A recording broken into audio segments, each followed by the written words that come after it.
Hello बच्चों, let's see the question. The question state that why it is more difficult to turn the steering wheel of a stationary motor car than moving car.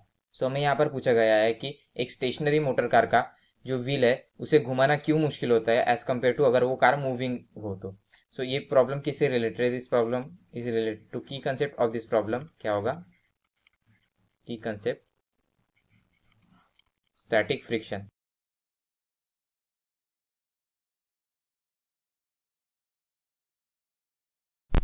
Now suppose करो ये car का wheel है. Car का wheel का centre of mass it is at this location. और centre of ये car का wheel जो है मूविंग कंडीशन में, इट मीन्स दैट उसका सेंटर ऑफ मास इस डायरेक्शन में, वी डायरेक्शन में, in the direction of V velocity से वो ट्रेवल कर रहा है.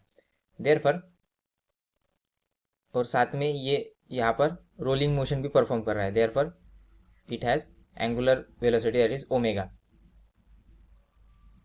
नाउ हम पॉइंट ऑफ कॉन्टैक्ट देखें. So point of contact with the earth अगर हम कंसिडर करें, सो सपोज करो this is point of contact, let suppose A. So point of contact पे क्या हो रहा है, जैसे कि हम देख सकते हैं यहाँ पर पॉइंट ऑफ कॉन्टैक्ट जो होगा वो भी वी वेलोसिटी से मूव कर रहा होगा, क्योंकि उसका यहाँ पर जो व्हील है उसका centre of mass V velocity से मूव कर रहा है. Therefore this point will also move with the velocity V. But हम यहाँ पे देख सकते हैं कि जो व्हील है वो रोल कर रहा है कंटिन्यूसली. देयरफॉर उस पर टेंजेंशियल वेलोसिटी भी एक्ट होगी. सो टेंजेंशियल वेलोसिटी यहाँ पर कितनी होगी? If the wheel has a radius of R, then tangential velocity would be R omega. Therefore ये दोनों एक दूसरे को बैलेंस कर रहे हैं. देयरफॉर वी नेट यहाँ पर क्या होगा? V net equal to in this case would be zero. So V net zero होने के कारण इस पॉइंट पर, so therefore this point has no force, hence this is like a static friction. so यहाँ पर कौन सा static friction का फोर्स अप्लाइड होगा? और static friction की जैसे कि हमें वैल्यू पता है, static friction is lies in between 0 to mu s n. so ये जो फोर्स होता है force, it is a self adjusting force. Therefore since it is self adjusting force, जैसे वो खुद को एडजस्ट करता है, देयरफॉर यहाँ पर क्या होगा? Net force F net equal to zero. F S equal to यहाँ पर क्या होगा?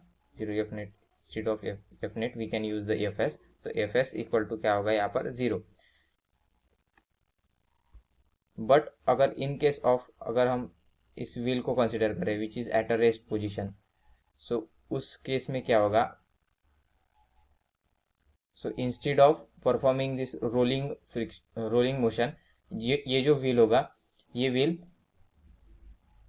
तो ये सारी चीजें किस में हुई? अभी तक हमने देखा ये सारी चीजें हुई रोलिंग मोशन में. बट जब व्हील जो होता है वो इन रेस्ट कंडीशन होता है, तब वो रोलिंग मोशन में नहीं होता. उस समय उस पर जो फ्रिक्शन लगेगा that would be the sliding friction.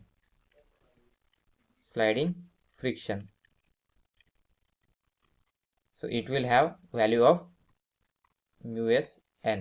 so therefore it will be greater than the fs, hence it is easier to move the wheel while car is moving.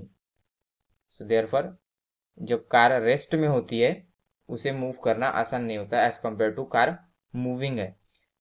उसका इट मीन्स दैट उसका wheel को rotate करना आसान नहीं होता. Hence आशा hence it is difficult to move the